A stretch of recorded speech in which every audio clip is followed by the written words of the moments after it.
A Jamaica Bulletin Board commentary. When will Jamaica stop importing foreign poison and cultural forgetfulness for Jamaicans to eat? There's a quiet war happening in Jamaica. Not with guns or ballots but with shipping containers. Every week, vessels dock at our ports carrying food, processed, preserved, and packaged, under the banner of convenience and global trade. But beneath the surface of this exchange lies a deeper sabotage. One that targets our health, our memory, and our sovereignty. This is not just about food. It's about forgetting. 1. The erasure of agricultural memory. Before the flood of imports, Jamaica fed itself.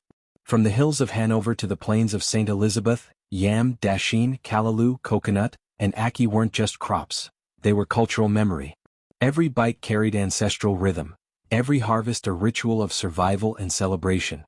But imported food doesn't just replace local produce, it rewires the palate. It teaches the tongue to crave shelf-stable sweetness, artificial salt, and chemically engineered textures. It makes the child forget the taste of a real mango. It makes the elder question whether the callaloo from the tin is just as good. This is how memory is erased, not by force but by substitution. And when memory fades, so does the will to grow. Young farmers abandon the soil for supermarket jobs. Land lies idle while frozen chicken parts arrive in bulk. The nation forgets that it once fed itself, and could again. 2. Chemical warfare in the kitchen. Let's speak plainly. Much of the food imported from the United States and other industrial nations arrives with chemical additives, preservatives, and growth enhancers that would never pass ancestral scrutiny.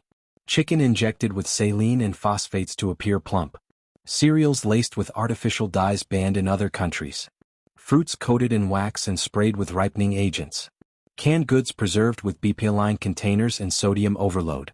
These are not exaggerations. These are facts printed on labels, if one bothers to read them. And while the importing nations may tolerate these standards, Jamaica pays a different price. Our bodies, once nourished by organic ground provisions and fresh catch, now wrestle with rising rates of diabetes, hypertension, kidney failure, and cancers. The hospital wards don't lie. The statistics don't lie. The sickness is imported. And yet, the narrative remains, it's cheaper. But cheaper for whom? The consumer at the checkout line, or the pharmaceutical companies profiting from the aftermath. 3. The myth of convenience. Imported food sells itself as convenient. No need to peel, wash, or cook from scratch. Just microwave, reheat, and serve. But convenience is a myth when it costs you your health and heritage. What's more convenient than picking callaloo from your backyard? What's faster than boiling yam and banana from your own harvest? What's simpler than cracking a coconut for oil, hydration, and flavor? The truth is, imported convenience is designed to make us dependent. It trains us to outsource nourishment, to rely on foreign supply chains, and to forget the rhythm of preparation. It turns the kitchen from a sacred space into a reheating station. And once dependence sets in, sovereignty slips away. 4. Economic sabotage in disguise.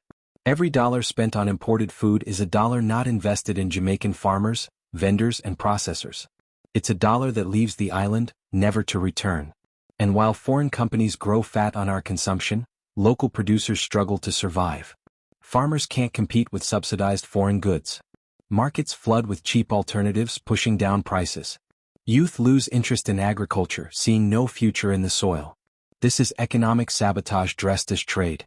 And it's not accidental, it's systemic. The global food system is rigged to favor industrial giants, not small island nations. And unless we intervene, Jamaica will remain a consumer, not a creator.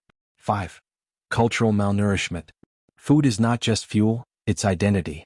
It's how we celebrate, mourn, gather, and heal. But when our plates are filled with foreign substances, our culture suffers malnourishment. The Sunday pot loses its ritual.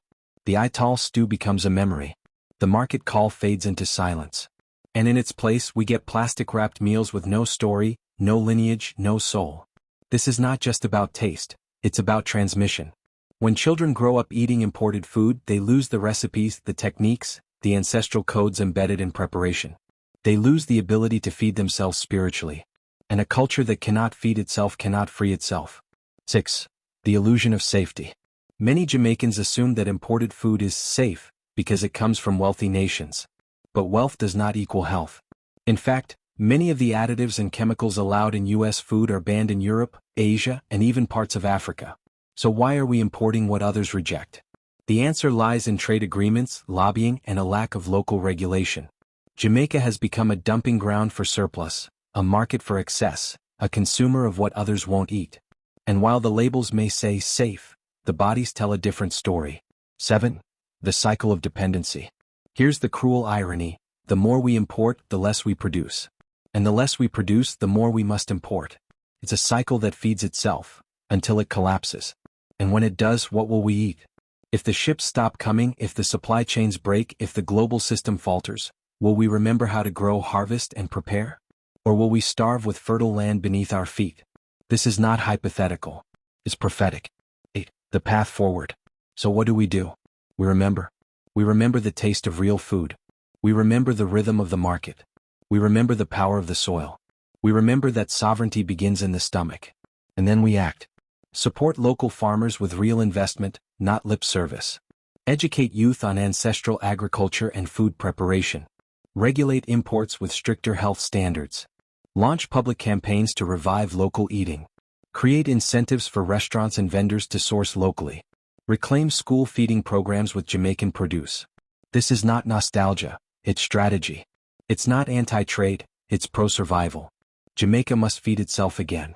Not just for health but for memory. Not just for economy but for identity. Not just for today but for the generations to come. Because every imported bite is a vote. For sickness, for forgetting, for dependence. And every local bite is a declaration. For healing, for remembering, for freedom.